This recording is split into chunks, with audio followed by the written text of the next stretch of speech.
नाज़रीन, एक तरफ हमास और इसराइल में जारी जंग में इसराइली फ़ौजियों को हमास के जंगजुओं के हाथों शदीद मुज़ाहमत का सामना है, तो दूसरी जानिब हिज़्बुल्लाह ने भी इसराइल को इम्तिहान में डाल रखा है और रोज़ नए हमलों में इसराइली फ़ौजियों की लाशें गिर रही हैं।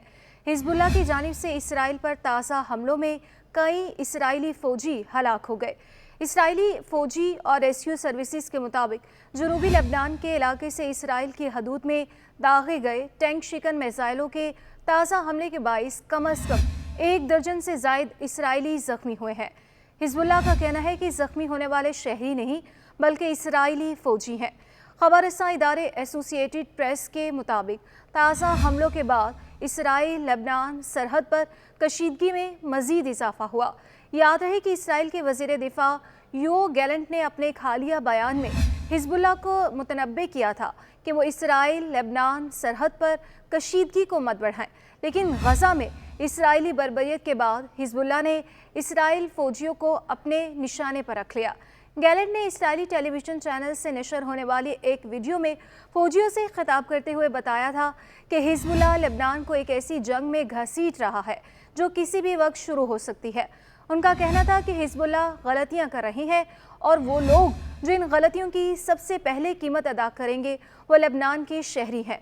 इसराइली वज़ीर दिफा ने हिज़्बुल्लाह को धमकी दी कि वो जो कुछ गज़ा में कर रहे हैं वो बैरूत में भी कर सकते हैं। इसराइली वज़ीर दिफा के इस बयान को हसन नसरुल्लाह की जानिब से गुज़श्ता सेनेचर को किए गए खिताब के तनाज़ुर में देखा जा रहा है। 11 नवंबर को शोहदा के दिन की मुनासबत से इस तकरीर को हिज़्बुल्लाह के टीवी चैनल अल मनार से ऑनर किया गया। इस तकरीर में हसन नसरुल्लाह ने कहा था कि इसराइल फ़लस्तीनियों को ये बावर कराना चाहता है कि वो बगावत का रास्ता तर्क करें क्योंकि इसकी उन्हें बड़ी कीमत चुकानी पड़ रही है। नसरुल्लाह ने कहा कि इसराइल कभी भी अपने मकसद को हासिल नहीं कर सकेगा क्योंकि गज़ा में जो कुछ हो रहा है आने वाली नस्लें इसकी मज़ीद सख्ती से मुखालफत करेंगी। याद रहे कि गुज़श्ता हफ्ते हिज़्बुल्लाह के दूसरे बड़े रहनुमा शेख नाइम कासिम ने एक इंटरव्यू में कहा था कि गज़ा की सूरत हाल के पेश नज़र मशरिक़ वस्ता में बहुत संगीन और ख़तरनाक हालात पैदा हो सकते हैं जिनके असरात को कोई नहीं रोक सकेगा। शेख नाइम कासिम का ये बयान हिज़्बुल्लाह के सरबराह हसन नसरुल्लाह की जानिब से अमेरिका को वार्निंग दिए जाने के इस बयान के बाद सामने आया था, जिसमें उन्होंने दावा किया था कि गज़ा पर इसराइल के हमलों के बाद इसराइल की मदद के लिए खित्ते में पहुंचने वाले अमेरिकी बहरी बेड़ों का जवाब देने के लिए उनके पास कुछ खास है। हिज़्बुल्लाह के रहनुमा शेख नाइम का मज़ीद ये कहना था कि जंग का दायरा किसी भी वक्त बढ़ सकता है और उसका ज़िम्मेदार इसराइल होगा। ये एक हकीकी ख़तरा है क्योंकि इसराइल आम शहरियों के खिलाफ जारहियत रवा रखे हुए है, ख़वातीन और बच्चों को कत्ल कर रहा है। क्या ये मुमकिन है कि ये सब जारी रहे और खित्ते को कोई ख़तरा ना हो? मेरे ख्याल में ऐसा नहीं है। अपनी इस वार्निंग में हसन नसरुल्लाह ने बहिरा रूम में अमरीकी जंगी जहाज़ों की तैनाती पर सवालात उठाए थे। अमेरिका का कहना था कि इसने अपने 2 तैयारे बरदार जंगी जहाज़ तैनात किए हैं ताकि हमास, हिज़्बुल्लाह और फ़लस्तीनी इस्लामी जहाद की मदद करने वाले ईरान की मुदाखलत की वजह से जारी जंग का दायरा ना बढ़ सके। हिज़्बुल्लाह इन जंगी जहाज़ों को अपने लिए बराह रास्त ख़तरा समझती है क्योंकि यहाँ से अमेरिका इस पर और उसके इत्तेहादियों पर हमला करने की सलाहियत रखता है।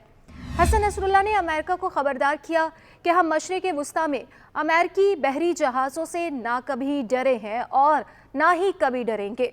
उन्होंने मज़ीद कहा कि हमने इन बहरी बेड़ों के लिए इंतज़ामात कर रखे हैं जिनकी बुनियाद पर आप हमें धमका रहे हैं। खबर रसां इदारे रोटर्स की रिपोर्ट के मुताबिक मौजूदा और साबिक अमरीकी हुकाम का भी ये ख्याल है कि हिज़्बुल्लाह ने गुज़श्ता कुछ अरसे में कई किस्म के हथियार हासिल किए हैं। रोटर्स से बात करते हुए एक अमरीकी एहलकार ने कहा कि हम इन मामलात की करीब से निगरानी कर रहे हैं और ये मालूम कर रहे हैं कि हिज़्बुल्लाह क्या करने की सलाहियत रखती है। खबर रसां एजेंसी रोटर्स ने हिज़्बुल्लाह के हथियारों के ज़ख़ीरे के बारे में इल्म रखने वाले ज़राए के हवाले से दावा किया कि हिज़्बुल्लाह के सरबराह ने मुबैना तौर पर रूस से मिलने वाले ताकतवर बहरी जहाज़ शिकन मिसाइलों की बुनियाद पर अमेरिका को खबरदार किया है। खबर रसां इदारे राउटर्स ने लेबनान के 2 ज़राए के हवाले से भी बताया कि हिज़्बुल्लाह के सरबराह का इशारा روسی ساختہ یخونت میزائل کا تھا جو بحری جہازوں کو نشانہ بنانے کی صلاحیت رکھتا ہے اور اس میزائل کی رینج 300 کلومیٹر تک ہے۔ متعدد میڈیا رپورٹس اور ماہرین کے مطابق حزب اللہ نے یہ میزائل شام کے ذریعے حاصل کیے ہیں، تاہم حزب اللہ نے کبھی ان میزائلوں کو حاصل کرنے کی تصدیق یا تردید نہیں کی۔ روٹرز کے مطابق حزب اللہ بہت عرصے سے بحری جہازوں کو تباہ کرنے کی صلاحیت رکھتی ہے اور اس بات کا انکشاف اس وقت ہوا جب 2006 میں اسرائیل کے ساتھ جنگ کے دوران اس نے بحیرہ روم میں ایک اسرائیلی جنگی جہاز کو کامیابی سے نشانہ بنایا۔ حزب اللہ کے پاس نہ صرف یخونت میزائل ہیں بلکہ اس کے علاوہ اور بھی بہت کچھ ہے۔ اگر حزب اللہ نے اسے امریکی جہازوں پر استعمال کیا تو اس کا مطلب یہ ہوگا کہ پورا خطہ جنگ کی لپیٹ میں آ جائے گا۔ اب تک غزہ جنگ کے حوالے سے حزب اللہ کی جانب سے سامنے آنے والا رد عمل بہت زیادہ محتاط رہا ہے۔ 7 اکتوبر کو حماس کے اسرائیل پر حملے کے بعد سے لبنان اسرائیل سرحد پر حزب اللہ کے جنگجوؤں اور اسرائیلی فوجیوں کے درمیان چھوٹے پیمانے پر تنازع جاری ہے، لیکن جیسے جیسے غزہ میں اسرائیل کے حملے تیز ہو رہے ہیں پورے مشرق وسطیٰ میں تناؤ بڑھتا جا رہا ہے۔ حزب اللہ کے سربراہ حسن نصر اللہ نے خبردار کیا تھا کہ لبنان میں ہر شہری کی موت کا مطلب سرحد کی دوسری جانب اسرائیل میں ایک زندگی ہوگی۔ تاہم حزب اللہ نے ابھی تک اسرائیل کے ساتھ کھلی جنگ کی دھمکی نہیں دی۔ بیروت میں مقیم دفاع اور سلامتی کے ماہر نیکولس بلنفورڈ نے BBC کو بتایا کہ اگر اسرائیل حزب اللہ کے ساتھ جنگ کرتا ہے تو اسے ایک ایسے دشمن کا سامنا کرنا پڑے گا جس کے پاس بہت سے ممالک سے زیادہ ہتھیار ہے۔ ایک اندازے کے مطابق حزب اللہ کے جنگجوؤں کی تعداد 60,000 کے آس پاس ہے، جبکہ اس کے راکٹوں اور میزائلوں کا ذخیرہ بھی لاکھوں میں ہے۔ نیکولس نے کہا کہ اگر حزب اللہ اور اسرائیل کے درمیان جنگ چھڑتی ہے تو غزہ میں جو کچھ ہو رہا ہے وہ بہت معمولی لگے گا۔ انہوں نے مزید کہا کہ اسرائیل میں فضائی اور سمندری ٹریفک کو روک دیا جائے گا۔ حزب اللہ کے گائیڈڈ میزائل اسرائیل میں کسی بھی جگہ کو نشانہ بنا سکتے ہیں۔